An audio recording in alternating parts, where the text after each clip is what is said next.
So you're having a conversation with an atheist or somebody who says they don't know, which is typically called an agnostic. What do you do, and how do you go about this conversation? Let's discuss that today.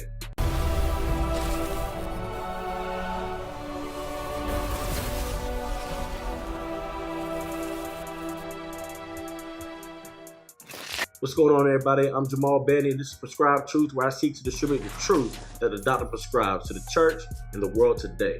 What do you do when you're dealing with the agnostic and the atheist? What do you say? How do you go about your conversation? The atheist is basically somebody who would claim that there's no God, or they lack a belief in a God, which in turn is a belief in and of itself, but that's for another topic for another day. The atheist is basically somebody who would deny the existence of God. The agnostic, they wouldn't deny the existence of God, but they'll basically say, we can't know if God exists, or if your God is right or their God is right. So we don't know. And that's what they'll say. And that's the position of the agnostic. And I'm pretty sure all of us have come across at least one of these types of people in our lives, especially as Christians. So what do you do? How do you go about discussing things with them? I would say this: the gospel is beautiful. The gospel is glorious. And we should look for every opportunity to proclaim that truth to this fallen world.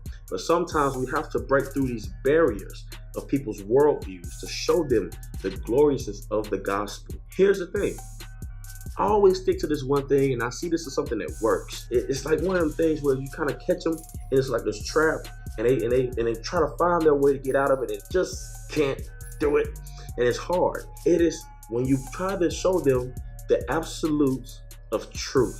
Because the atheistic worldview, as well as the agnostic worldview, would deny that there is absolute truth and or there's absolute objective morality. The atheistic worldview can't account for logic, can't account for reason, and cannot account for objective morality. Though they use logic, though they use reason, and though they are moral human beings, they themselves, their worldview cannot account for these things. And so what I like to do is I like to stick them on truth, because a lot of them would claim that there's no absolute truths. What's right to you may not be right to me, and what's true for you may not be true for me. And so if that's the case, hey, you live your life, I live mine, and we live in peace and harmony. But they don't live that way. They say, well, there's no such thing as absolute truths. And I say, really? And they say, yeah, really? And I say, okay, is that absolutely true? There's no absolute truths? And from there, they go into this whole little game of jumping and everything of trying to get away from that reality that they just got caught in something we call a self-refutation. To say that there's no absolute truths is an absolute truth claim.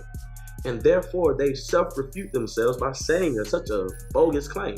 They don't live that way. And I love an analogy I got from a brother of mine, watching him debate somebody else who claimed they don't believe absolute truth. You go to a bank, and you go to a bank teller. You ask that bank teller for $100 bills out of your account. It's your money. And that bank teller gives you a $20 bill and says, here you go, sir or madam, have a nice day. Will you take that $20 and accept it as $100? No, you will not. You will look at that $20 bill and you'll say, this is not a $100 bill. I don't see Benjamin. And they're going to say to you, well, sir or ma'am, I perceive that this is a $100 bill. Now, are you going to accept the bank teller's truth? You're not. You're going to want to talk to the manager, and you're going to get your money, because that's what you do, because you live on a Christian worldview that knows that there's a such thing as absolute truth. Peace. Though this is a route that I usually take with the atheist and agnostic, it is important to understand that we should always segue back to the proclamation of the gospel and let the Lord do his work.